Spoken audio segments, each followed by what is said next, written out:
చచ్చిపోయిన తర్వాత చెడ్డోడిని కూడా మంచోడు అంటారు. కానీ ఇదేం విచిత్రమో, అంత గొప్ప వ్యక్తి చనిపోతే ఆయన్ని ఇప్పుడు త్రాగుబోతులాగా చిత్రీకరించారు ఆయన్ని. కాదంటారా?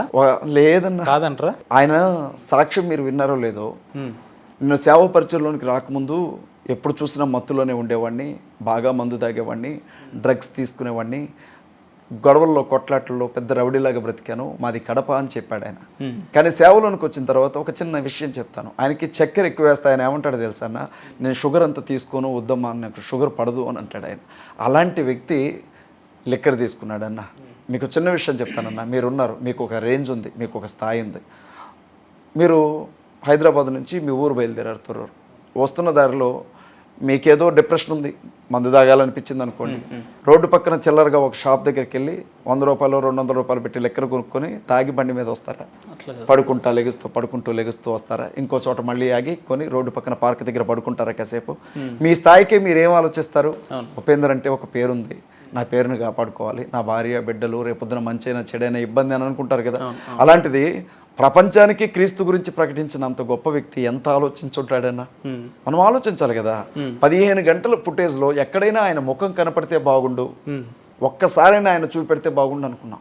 కానీ ఒక్క చోట కూడా ఆయన హెల్మెట్, ఆయన మాస్క్, ఆయన్ని ఇది ఆయనే అని చూపించారు తప్ప 4 గంటలు అక్కడే పడుకున్నాడన్న సమయంలో కూడా ఆయన ముఖాన్ని చూపించే ప్రయత్నం చేయలేదు.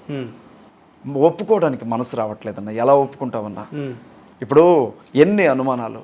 ఇప్పుడు ఫర్ ఎగ్జాంపుల్ నేనున్నానన్నా, రేపొద్దున ఏదో ఒక విషయంలో నేను చనిపోయాను అనుకోండి, ఒక ఆడపిల్లతో నాకు అక్రమ సంబంధాన్ని అంటగట్టి వ్యభిచారం చేస్తూ వీడు చచ్చిపోయాడని ఎవరో మాట్లాడితే ఫాల్స్ న్యూస్ క్రియేట్ చేసి నా కుటుంబానికి ఎలా ఉంటుంది? ఆ మనిషి చనిపోవడం కూడా పెద్ద విషయం కాదు. ఇప్పుడు అతని క్యారెక్టర్ని చంపుతున్నారు, అతని వ్యక్తిత్వాన్ని చంపుతున్నారు. అది తట్టుకోలేకపోతుంది క్రైస్తవ సమాజం. అన్న, ఏ విషయాన్నైనా నిజాన్ని నిక్కచ్చిగా మాట్లాడే అజయ్ బాబు గారు లెక్క మాట్లాడండి. మీరు ఒకటే ఒక ప్రశ్న అడుగుతా, దానికి సూటిగా సమాధానం చెప్పండి. అడగండి అన్న. ప్రవీణ్ పగడాల్ గారు చనిపోయిందా చంపేశారా? చనిపోయిందా చంపేశారా? ఆయన అనుమానాస్పదమైనటువంటి మృతిగా మాత్రం నేను చెప్తాను. చనిపోయిందా చంపేశారా? నేను పక్కన చూడలేదు కదా. చనిపోయిందా చంపేశారా? ఆయన చనిపోయిన మాట వాస్తవమే, కానీ ఆయన ఎలా చనిపోయాడు అన్నదే ప్రశ్న ఇప్పుడు. కానీ చంపేశారు అనే చెప్పి ఇదే అజయ్ బాబు గారు మొదటి నుంచి మాట్లాడుతున్నాడు, వాదిస్తున్నాడు కదా. అనుమానాలు ఉన్నాయని చెప్తున్నాం. అది యాక్సిడెంట్ అంటే అంత గుడ్డిగా నమ్మలేకపోతున్నాం మేము. ఎందుకంటే అక్కడికి వెళ్ళామన్నా, చనిపోయిన వ్యక్తిని చూసాం, రోడ్డు దగ్గర నుంచి 5-6 అడుగుల పక్కన బండి పడిపోయి ఉంది. ముఖానికి ఉండే స్పెట్స్, ఇప్పుడు యాక్సిడెంట్ జరిగితే ఆ కళ్ళద్దాలు పగిలిపోవాలా వద్దన్న? కళ్ళకు పెట్టుకున్న అద్దాలు పగిలిపోవాలి, వాటిని జాగ్రత్తగా తీసి పక్కన పెట్టారు. మూతుకుండే మాస్క్ పక్కన పెట్టుంది. అది ఎట్లా సాధ్యం? నాకు కాదన్నా, ఇప్పటికీ కూడా ఎంతో మంది వెళ్ళి ఆ ప్లేస్ని చూసి వస్తున్నారు. బండి యాక్సిడెంట్ అయినప్పుడు డూమ్ లైట్ ఎక్కడో పగిలిపోయింది, సరే చిన్న దెబ్బ తగలదా బండికి? బండి మనిషి మీద అలా పడుకోబెట్టినట్లుగా పడిపోయింది. యాక్సిడెంట్ అయితే మనిషి ఒక వైపు పడతాడు, బండి ఒక వైపు పడుతుంది, కనీసం పక్కన పడతారు. దుప్పటి కప్పుకున్నట్లుగా ఉంటుందా? అదే ప్లేస్లో రక్తం అంటిన కర్రలు ఉన్నాయి. దాదాపు 24 గంటలు ఆ ఇన్సిడెంట్ జరిగిన తర్వాత పోలీసులు క్రైమ్ సీన్ని ప్రొటెక్ట్ చేయాల. అదంతా చూసినప్పుడు ప్రతి ఒక్కరికి కూడా ఇది ఎట్లా యాక్సిడెంట్ అన్న ఒక అనుమానం. అంటే ఇప్పుడు వస్తున్న సీసీ ఫుటేజ్ కావచ్చు, ఫోన్పే ట్రాన్సాక్షన్స్, పేటిఎం ట్రాన్సాక్షన్స్, ఇవన్నీ పోలీస్ డిపార్ట్మెంట్ రిలీజ్ చేసిందే కదా. అంటే మీరు డిపార్ట్మెంట్ని తప్పు పడుతున్నారా ఎట్లా? ఇప్పుడు ఒకవేళ అదే వాస్తవం అనుకోండి, పూర్తి ఆధారాలతో బయటపెట్టండి. ఇన్ని రోజులు అవసరం లేదు కదా. మీ దగ్గర అన్ని ఆధారాలు ఉన్నాయి, సీసీటీవీ ఫుటేజ్లు ఉన్నాయి అనుకుందాం, ఫోన్పేలు, గూగుల్ పేలు ఉన్నాయి, మీ దగ్గర అన్నీ ఉన్నాయి. ఓపెన్గా చెప్పేసేయండి, అదే విషయం చెప్పండి. మీరు చెప్పనంత వరకు మాకు అనుమానం ఉంటుంది కదా. అనుమానాస్పద మృతిగానే మీరు కూడా కేసు కట్టారు కదా, ఎఫ్ఐఆర్ చేసింది. అనుమానాస్పద మృతి అంటే మీకు కూడా అనుమానం ఉందనే కదా అర్థం. లేదు, అనుమానం లేదు, ఇది యాక్సిడెంటే, ఇట్లా జరిగింది అని అంటే ఓపెన్గా చెప్పండి. పోలీసులే వచ్చి మధ్యలో ఎవరెవరో వచ్చి మాట్లాడడం ఏంటన్నా? పోలీసులు కదా మాట్లాడాల్సింది. ఎంత దారుణమైనటువంటి విషయం అన్నా ఇది. మీకు అన్నీ తెలుసు, ఓకే చెప్పేసేయండి, ఇలా జరిగిందని చెప్పండి. మా తలరాత అనుకుంటాం, ఇలా జరిగింది అనుకుంటాం. కానీ మీకే అన్న అనుమానాలు ఉండి కేసునే మీరు అనుమానాస్పద కేసుగా మార్చినప్పుడు యావత్ క్రైస్తవ సమాజానికి అనుమానం ఉంది ఆయన చనిపోయిన ఆ ప్లేస్ ని చూసినప్పుడు. సరే, మీరు చెప్తున్నట్టు అనుమానమే ఉంది అని ఒక నిమిషం అనుకుంటే ప్రవీణ్ గారిని హత్య చేయాల్సినంత అవసరం ఎవరికి ఉందని? ఎవరికైనా ఉండొచ్చు. నేనేమనుకుంటానంటే, ప్రవీణ్ గారిని ఒకవేళ మా అందరి అనుమానాలే వాస్తవమై అది కానీ హత్య అయి ఉంటే, ప్రవీణ్ గారిని చంపితే ఎవరికి లాభం ఉంటుందో వాళ్ళు చంపుండాలి. లేదా ప్రవీణ్ గారి మీద ఎవరికైనా పగుంటే వాళ్ళు చంపు ఉండాలి.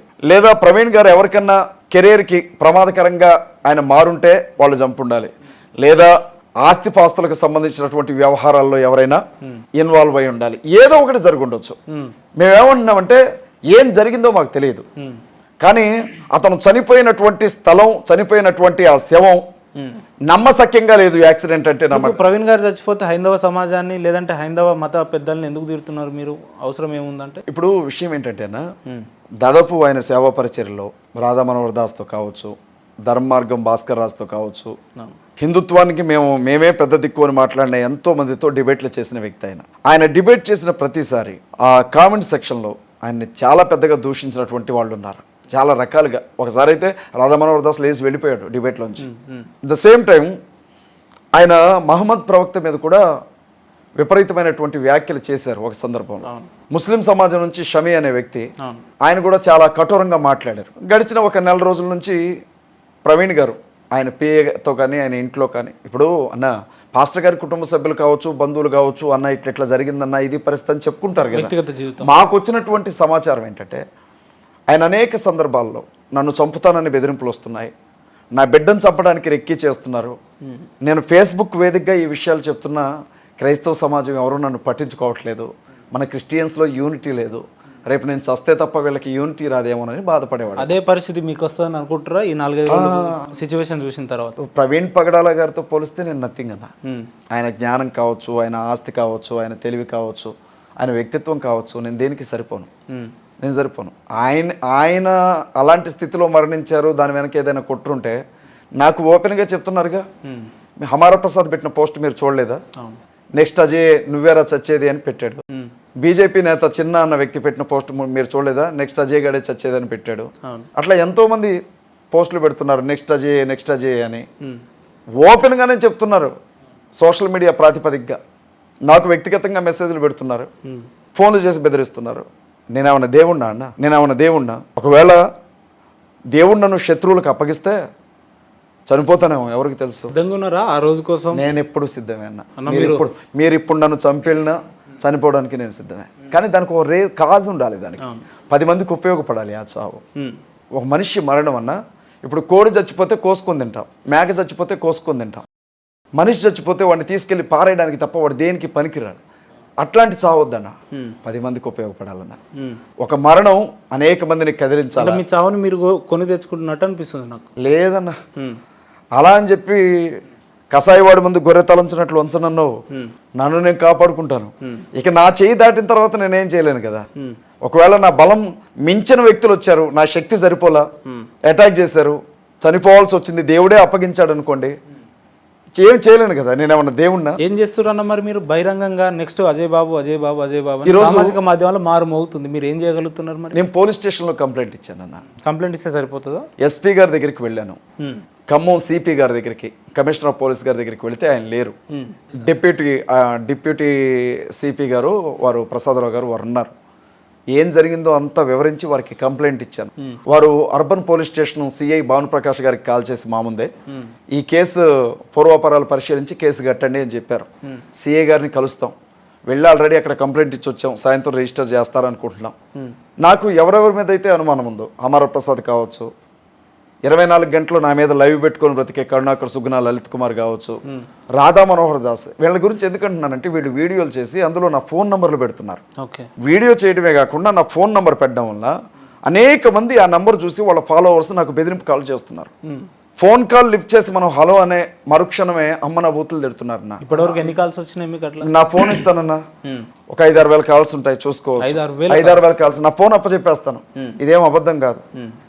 మెసేజ్లు కూడా బ్లాక్ లిస్ట్లో పెట్టాను తప్ప మెసేజ్లు కొన్ని డిలీట్ చేయాలి, అవి అలాగే ఉంచేస్తాను. ఓపెన్గా పోలీసులకు అప్పచెప్పమంటే ఫోనే ఇచ్చేస్తాను. ఒక్కరోజు పోలీసుల దగ్గరికి ఉంచుకొని ఆ వచ్చే ఫోన్ కాల్స్ని చూడమన్నట్టు వాళ్ళకి అర్థమవుతుంది. ఇంతకంటే నేనేం చేయగలను చెప్పండి? బయటకు వెళ్ళినప్పుడు నలుగురిని తీసుకొని వెళ్తున్నాను. అంటే భయపడుతున్నారా అజయ్ బాబు గారు? భయం కాదన్న, నాకు భార్య బిడ్డలు ఉన్నారు కదా. ఒంటరిగా లింగలింగం అనుకుంటే తిరిగేవాడిని అనుకున్నా, నేను పోతే ఎవరికి రా నష్టం అనుకునేవాడిని. కానీ నాకు 5 సంవత్సరాల పీకేస్తా అజయ్ బాబు గారు ఈరోజు నలుగురితో పోతున్నా అంటున్నంటే భయపడుతున్నారని అనుకుంటున్నాను. ఎందుకు జాగ్రత్త అనుకోవచ్చు కదా. మూర్ఖత్వంగా అంటే ఇప్పుడు ఒక మనిషి రోడ్డు మీద బస్సు వస్తుందన్న, తప్పించుకునే అవకాశం ఉంది, తప్పుకుంటావా? బస్సు ఎదురుగా వస్తుంది ఫీల్ అయిద్దని దాని కింద పడతావా వెళ్ళి? నన్ను నేను కాపాడుకునే అవకాశం ఉన్నప్పుడు, నాకు ఒక భార్య 2 బిడ్డలు ఉన్నప్పుడు, మీరు చూశారు కదా సంవత్సరం నా బిడ్డ, నా కొడుకు నేను కనపడగానే వాడికి మాటలు రావు, 2 చేతులు ఎత్తి వచ్చిరాని నడకతో ఎలా ఊరికి వస్తున్నాడు నా దగ్గరికి. నా కూతురు ఎలా నా మెళ్ళ పట్టుకుంటుందో చూశారు కదా. రేపు నాన్న అని ఎవరిని పిలుస్తారు ఏదైనా జరిగితే? ఇప్పుడు చావు అనేది అందరికీ సహజమే, ఏదో ఒక రోజు చనిపోవాల్సిందే. కానీ కావాలని చెప్పి వెళ్ళి రైలు పట్టాల కింద అయితే పడంగా నన్ను నేను కాపాడుకోవడానికి ప్రయత్నించడం తప్పే ఉంది. అంతవరకు ఎందుకన్నా బయటికి ఎక్కడికన్నా వెళ్ళేటప్పుడు కారులో జాగ్రత్తగా 2 కర్రలో 3 కర్రలో పెట్టుకొని వెళ్తాం. ఎందుకంటే ఎవడొచ్చి అటాక్ చేస్తాడో తెలియదు. అంతవరకు ఎందుకన్నా పార్లమెంట్లో లగడపాటి రాజగోపాల్ గారు నిరసన తెలియజేయడానికి పెప్పర్ స్ప్రే చల్లాడుగా అందరి మీద. ఇవాళ ఎలా ఉన్నాయి పరిస్థితులు చెప్పండి? ఇంట్లోంచి బయటికి వెళ్ళిన వాడిని కళ్ళ ముందే మాయం చేస్తున్నారు. నేను ఒక్కటే అన్నా, నన్ను కాపాడుకోవడానికి విశ్వ ప్రయత్నం చేస్తాను. నా వల్ల కాలేదనుకో నేనేం చేయలేను కదా. ఆ రోజు ఇది అదే మాట, ఈ రోజు ఇదే మాట. చావంటే భయం లేదు నాకు. ప్రవీణ్ పగడాల గారు చనిపోయిన తర్వాత అదొక ఇన్సిడెంట్ లెక్క చూడకుండా ఏదో మీ మీద నెక్స్ట్ టార్గెట్ అవుతున్నట్టు, లేదంటే ఇయాలో రేపు మీరు ఏదో చనిపోతున్నట్టు, చంపేస్తున్నట్టు ఈ రకంగా పోర్ట్రేట్ అవుతుంది సామాజిక మాధ్యమాలు ఎందుకు? ఇప్పుడు నేను నా భార్య, నా 2 పిల్లలు, నా సంఘం అనుకుంటే నన్ను ఎవరు పట్టించుకునేవాళ్ళు కాదు. కానీ నేను క్రైస్తవ సమాజం అంతా అంటున్నాను, ముస్లిం సమాజం అంతా అంటున్నాను. మీరు గమనించండి, సహజంగా ముస్లింలకి క్రైస్తవులకి పెద్ద ఎత్తున విభేదాలు ఉంటాయి. బైబిల్ పరంగా, ఖురాన్ పరంగా విభేదాలు ఉంటాయి. బీఆర్ఎఫ్ ఎందుకు వచ్చిన వినండి, దళిత సామాజిక వర్గం అంటే ఒక రకమైన చిన్న చూపు ఉంటుంది. కానీ నాకు తెలిసింది ఏంటంటే అన్న, 3 తన్నులు తింటున్నారు వాళ్ళ భారతదేశంలో మతం పేరుతో. అందులో క్రైస్తవులు ఒక రకంగా తన్నులు తింటున్నారు మత మార్పిడి పేరుతో.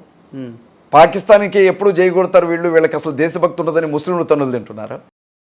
అనగదక్కబడినటువంటి వారుగా, అణచబడినటువంటి వారుగా, అంటరాని వారుగా దళితులు దెబ్బతింటున్నారు. ఈ 3 వర్గాలు తన్నులు తినేటప్పుడు 3 కలిస్తే తప్పే ఉంది అని చెప్పి ఒక ఆలోచనతో నేను CMDF స్టార్ట్ చేశాను. Christians, Muslims, Dalit front, defence force. నేను ఆ 3 గురించి ఆలోచిస్తాను. అన్న మాకు చిన్నతనంలో సరిగ్గా తినడానికి కూడా ఉండేది కాదన్న మా ఇంట్లో. 4గురికి అన్నం పెట్టలేని పరిస్థితి ఉంటే మా ఇంటి పక్కన ముస్లిం ఇళ్ళు ఇప్పటికి కూడా ఉంటాయి మా కాలనీలో. వాళ్ళ ఇంటి దగ్గరికి వెళ్తే అన్నం తినే మా వదిన, బేగం వదిన నాకు అన్నం పెట్టుకొచ్చి ఇచ్చేదన్న ఆ పళ్ళెంలోంచి తీసి. ముస్లిమ్స్ అరే బేటా, రేపు వాళ్ళ మధ్యలో పడుకున్నాను నేను ఆ కుటుంబంలో. ఎట్లా మర్చిపోతారన్నా? ఇప్పుడు మా ఇంటి ముందు ఒక కుక్కకు ముద్ద పెడితేనే అది రోజు వచ్చింది మా ఇంటికి. ముస్లిం ఇళ్లలో అన్నం తిన్నాను, నేను ఎలా మర్చిపోవాలి వాళ్ళని? నా భార్య SC దళితురాలన్న. వాళ్ళ ఇంటికి వెళ్ళినప్పుడు నేను చూస్తాను, ఎంత ఉన్నోడైనా సరే మాదిగా అయితే చాలు కులం పేరుతో తిట్టేస్తారు. వాళ్ళు ఎన్ని మాట్లాడుతుంటారు అన్న. మరి వాళ్ళని ఎలా వదిలిపెట్టుకోవాలి నేను? నా బిడ్డలు ఈరోజు నాకు, నా భార్యకి, అంటే ఒక SCకి ఒక BCకి పుట్టినటువంటి పిల్లలు కదా. నా పిల్లల్లో కూడా తన బ్లడ్ ఉంది కదా. మరి నా పిల్లలను చూసినప్పుడు నాకు దళితులు గుర్తురారా? నేను ఒక క్రిస్టియన్గా క్రైస్తవ సామాజిక వర్గం నాది అని ఓన్ చేసుకుంటానన్న. అయితే నేను కొంచెం కటువుగా మాట్లాడతాను. మాట్లాడినప్పుడు ఏమనుకుంటారంటే వీడికి పొగరు, వీడికి అహంకారం అని అంటారు. కానీ నాలో ఉన్న ఆ బాధను అర్థం చేసుకోవట్లేదు నా సమస్య. అన్న, ప్రవీణ్ గారు చనిపోయిన తర్వాత చాలామంది పాస్టర్లు, చాలామంది క్రైస్తవ సమాజంలో ఉన్న పెద్దలందరూ మాట్లాడారు, బాగానే ఉంది. వాళ్ళందరి మీద ఎవరి మీద లేని టార్గెట్ మీ మీద ఎందుకు అయింది అంటున్నా? సమస్య ఏంటంటే క్రైస్తవులు అంటే మాలమాదిగోళ్లే క్రైస్తవులు, ఇంకెవరు క్రైస్తవులు కాదు. వీళ్ళు అంటరాని వాళ్ళు, వీళ్ళు అసలు మా ముందు నిలబడడానికి అర్హత లేని వాళ్ళు. వీళ్ళు చదువుకోకూడదు, గోసులు పెట్టుకుని తిరగాలి, వీళ్ళదొక బతికేనా అని చూసే మనుషుల మధ్య యేసుక్రీస్తు ప్రభు వాక్యం ఏం చేసిందంటే వాళ్ళకి ఎన్షర్ట్లు, సూటు బూటు వేసింది, చదువు చెప్పింది, వైద్యం నేర్పింది. ఇవాళ IASలుగా, IPSలుగా, పాస్టర్స్గా, దేవుని గురించి చెప్పే స్థాయికి వచ్చిన పాస్టర్స్గా వాళ్ళు తిరుగుతుంటే ఒక రకమైన ఉన్మాదం. ఈ నా కొడుకులు వచ్చి మాకు చెప్తున్నారు ఏంది, వీళ్ళేంది, వీళ్ళ బతికేంది అన్న రీతిలో దాడి జరుగుతూ ఉంది. ఈ విషయం అందరికీ కష్టం అనిపించట్లా, కానీ నాకు కష్టం అనిపిస్తూ ఉంది. ఒకవేళ ఇదే దాడి హిందువుల మీద జరుగుంటే నేను క్రైస్తవుల మీద తిరగబడదును. మీరెవర్రా మాట్లాడడానికి హిందువుల గురించి? హిందువుల మీద దాడి చేసే హక్కు మీకు ఎవడిచ్చాడు? మీకేం హక్కు ఉందని చెప్పి హిందువుల మీద దాడి జరిగితే నిరభ్యంతరంగా మాట్లాడతాను. ఖండిస్తారా? నిరభ్యంతరంగా. ఒకవేళ మీద దాడి జరిగితే అజయ్ బాబు గారు ఖచ్చితంగా ఖండిస్తాను. ఖండించడం కాదు, వాళ్ళ పక్కన నిలబడతాను. స్వేచ్ఛ వాయువులతో చెప్తున్నారు, పూర్తిగా చెప్తున్నాను నేను. అజయ్ బాబు అంటే హిందువుల వ్యతిరేకి అని అంటారు కదా. హిందువుల వ్యతిరేకి అయితే హిందువుల ఆడబిడ్డని ఎందుకు పెళ్లి చేసుకుంటాను నేను? మా మామయ్య హిందూ, మా అత్త హిందూ, మా బావ హిందూ, మా చెల్లి హిందూ, వాళ్ళందరూ కూడా హిందూస్. వాళ్ళ బిడ్డని ఎందుకు పెళ్లి చేసుకుంటాను నేను?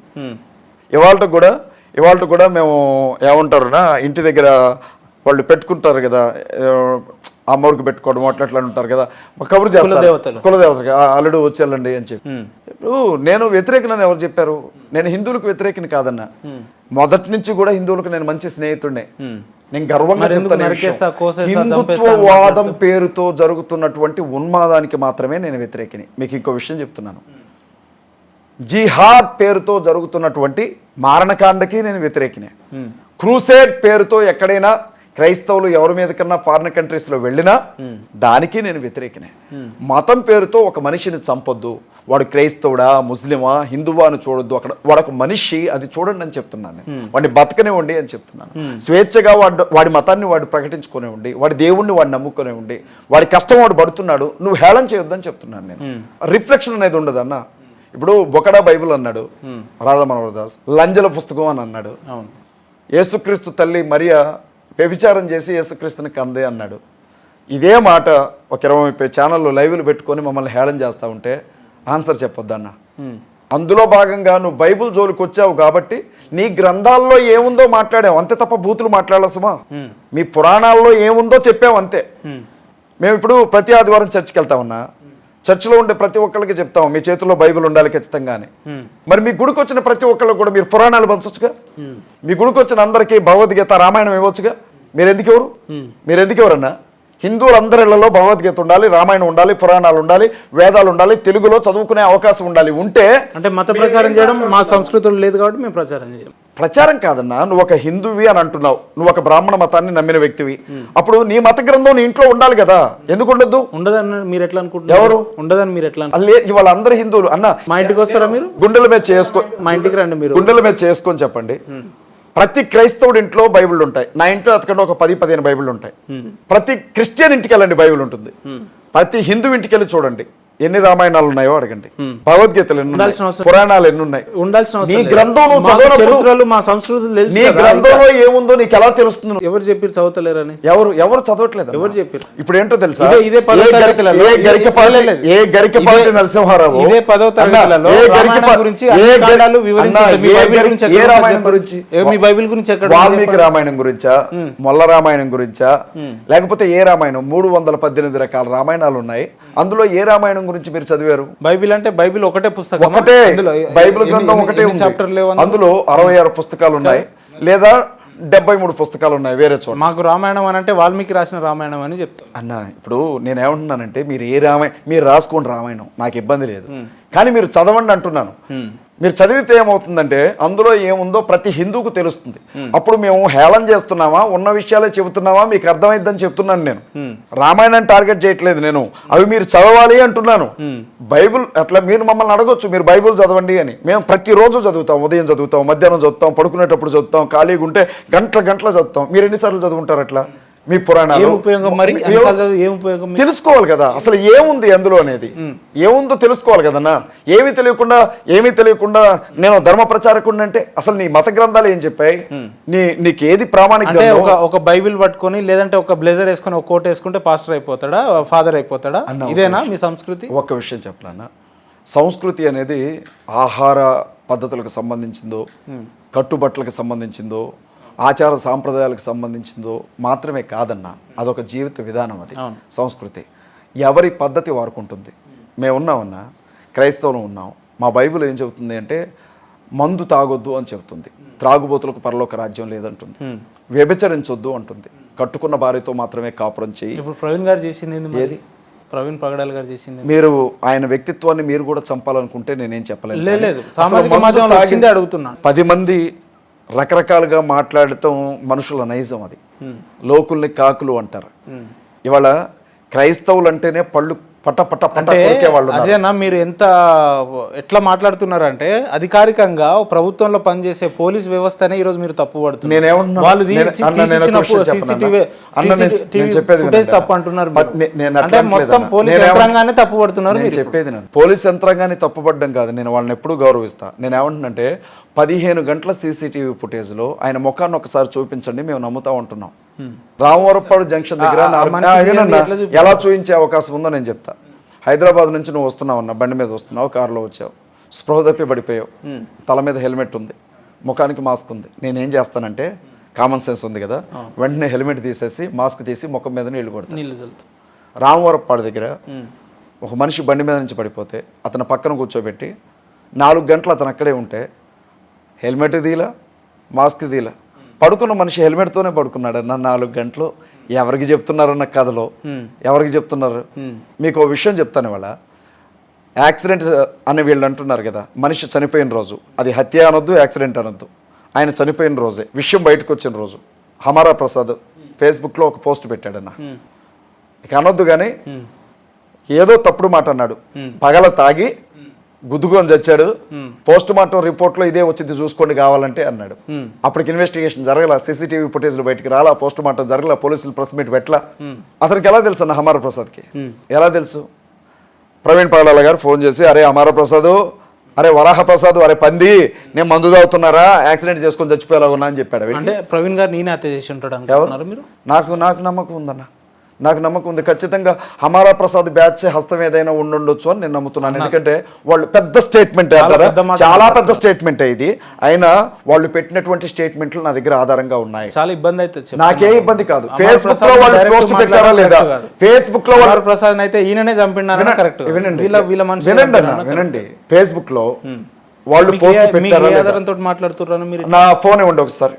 హమారా ప్రసాద్ పెట్టినటువంటి పోస్ట్ నేను మీకు చూపిస్తాను. అంటే మీరు మతాల మధ్య చిచ్చు పెట్టడానికి ఇటువంటి మాటలు అంటే హమారా ప్రసాద్ ఏదైనా మాట్లాడొచ్చు, కానీ ఇలా మాట్లాడు అంటే మతాల మధ్య ఆయన ఏమన్నాడు? ఏమైంది? తాగి చనిపోయింది. ఎలా చెప్తాను నేను? తాగే చచ్చిపోయాడు అని చెప్పాడు. కావచ్చు అన్న, తాగే చచ్చాడు కావచ్చు, కన్ఫర్మేషన్ ఇచ్చారు. ఇప్పుడే చూపిస్తాను. మీరు లైన్ లో ఉండండి, దీన్ని జూమ్ చేయండి. మీరు లైన్ లో ఉండండి, దీన్ని జూమ్ చేయండి.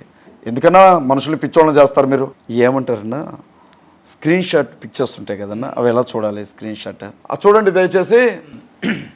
నన్ను ఒక ప్రశ్న అడిగారు, హమారా ప్రసాద్ ఆ స్టేట్మెంట్ పెట్టాడా, మీరు ఎందుకని మతాల మధ్యన చిచ్చు పెడుతున్నారు అని. ఇప్పుడు నేను యాంకర్ గారికి ఇస్తున్నాను, అక్కడ ఏముందో ఆయన చదివి వినిపించాలి. హమారా ప్రసాద్ లేదు, మీకు అనుమానం ఉంది కాబట్టి మీరే చదవాలి, పెద్దగా చదవండి. చలో, హమారా ప్రసాద్ ఫేస్బుక్ పేరుతో అది చూపించండి. అటు పోస్ట్ మార్టం రిపోర్ట్ ఖచ్చితంగా ఏమని వస్తుందంటే చదవండి. భూతైనా చదవాలి, భూతైనా చదవాలి, చదవండి. గుద్ద బలగా తాగి బండి కంట్రోల్ కాకపోవడంతో చచ్చాడని వస్తుంది అని పెట్టాడు. ఎప్పుడు పెట్టాడు? 6 days బ్యాక్. వాడికి ఎట్లా తెలుసు అని అడుగుతున్నాను నేను. అది కన్ఫర్మేషనా లేకపోతే స్టేట్మెంట్ ఇచ్చాడా లేకపోతే అనుమానం అన్నాడా? అనుమానం అన్నాడా, స్టేట్మెంటా? ఇప్పుడు ఏం మాట్లాడతారు మీరు? ఎందుకని పాస్టర్స్ చెప్పే ఏమైనా కూడా అబద్ధాలు, మిగతా అన్ని నిజాలు అని హిందువులను భుజాల మీద మోస్తున్నారు? హమారా ప్రసాద్ దగ్గర ఎంత తీసుకున్నారు? అది ఆయన ఫేస్బుక్ పేజ్ లో. ఆయన కాకపోతే ఆయన రెడ్ టీవీ ఇంటర్వ్యూలో అడిగారు, మిగిలిన ఇంటర్వ్యూలో అడిగారు. హమారా ప్రసాద్ దగ్గర మీరు ఎంత తీసుకున్నారు అన్నారు. ఒక మాట, మీరు ఎంత తీసుకున్నారు? మీరు ఎట్లా అడుగుతున్నారు? నా ఇంటర్వ్యూకి రన్నాను, మీరు నాకు ఎంత ఇచ్చారు? ఎవరు? మీరు నాకు ఎంత ఇచ్చారు అన్న? మీ మనసు బంగారం, మీరు నాకు ఎంత ఇచ్చారు? మీ మనసు బంగారం. నేను ఏమంటున్నా అంటే, హమారా ప్రసాద్ ఫేస్బుక్ లో పెట్టాడో నిజంగా చూపించమంటే 6 రోజుల క్రితం పెట్టింది నేను మీకు చూపించాను, మీరే చదివారు. చెప్పలేదు కదా ఆయన ఫేస్బుక్ లో పెట్టాడు. Red TV